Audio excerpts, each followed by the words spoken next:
Bonjour, vous écoutez l'épisode 16 de la saison 2 du podcast Revue et Corrigé. Cet épisode est tiré d'un billet du blog, publié le 24 septembre, et s'intitule « Juliette Gréco ». Non, ce n'est pas un reconfinement. On n'a pas besoin d'attestation pour aller dans la rue. Après le fabuleux sous-titre de Libération au milieu de journée sur les 50 nuances de rouge, le ministre n'aura finalement pas décliné du rose pâle au cramoisi, mais simplement détaillé 3 seuils de rouge. Alerte, alerte renforcée, alerte maximale. Bref, c'est l'alerte générale. Ok, elle était facile. De toute façon, dans les 2 villes qui m'importent le plus, c'est-à-dire Paris et Bordeaux, parce que je vis dans la deuxième et qu'on a de la famille et accessoirement des jobs dans la première, c'est kiff-kiff pareil, alerte renforcée. Même si Paris a été un peu plus long à la détente. C'est d'ailleurs très cohérent en termes de timing. Maintenant que les Parisiens sont rentrés du bassin, il y a 2 semaines de décalage avec Bordeaux. C'est QFD. Mais ce soir, je n'ai pas envie de vous parler de la conf de presse. En fait, j'ai même pas pu la regarder. J'ai été lire les tweets et autres articles pendant un Zoom de l'Assemblée Générale de l'Association des parents d'élèves de la nouvelle école de Petit-Dôme.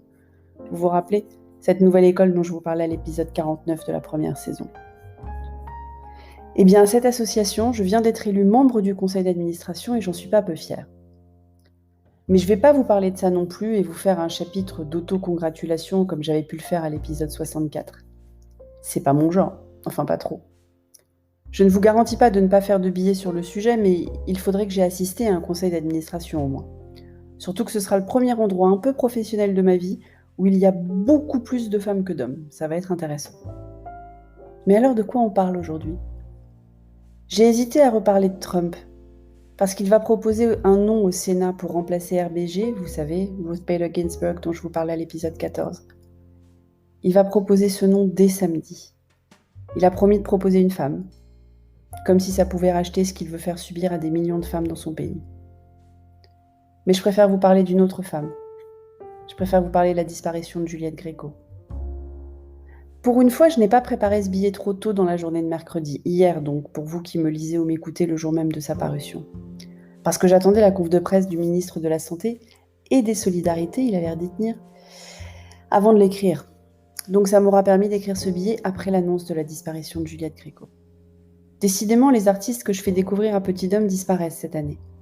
Après Marie Laforêt, dont il connaît Antoine, Yvan, Boris et moi par cœur, c'est Juliette Gréco. Et évidemment, la première chanson que je lui ai fait écouter, c'était celle-là. Un petit poisson, un petit oiseau, s'aimer d'amour tendre, mais comment s'y prendre quand on est dans l'eau? Un petit poisson, un petit oiseau, s'aimer d'amour tendre, mais comment s'y prendre quand on est là-haut? Forcément. Il est encore trop tôt pour certaines autres chansons de Juliette Gréco, il n'a que 9 ans. Voilà. C'est difficile d'écrire sur Juliette Gréco. Demain, les unes de journaux parleront d'elle, de son passé de résistante, de ses amours diverses et variées et connues, de son statut d'égérie de Boris Vian et d'ailleurs de Toussaint-Germain-des-Prés, de ses chansons écrites par Brel, Brassens, Gainsbourg, Cosma, Benjamin Biolay, Abdel Malik et tellement d'autres, de son engagement social, de sa beauté incroyable, des différentes époques qu'elle a traversées. Et donc tout sera dit, ou presque. Rest in power, Juliette. RBG doit te tendre les bras. Vous avez plein de choses à vous dire. Merci de m'avoir écouté. Si vous écoutez sur Apple, surtout laissez un commentaire avec vos 5 étoiles. Et sur toutes les plateformes de balado-diffusion, abonnez-vous et partagez. À bientôt.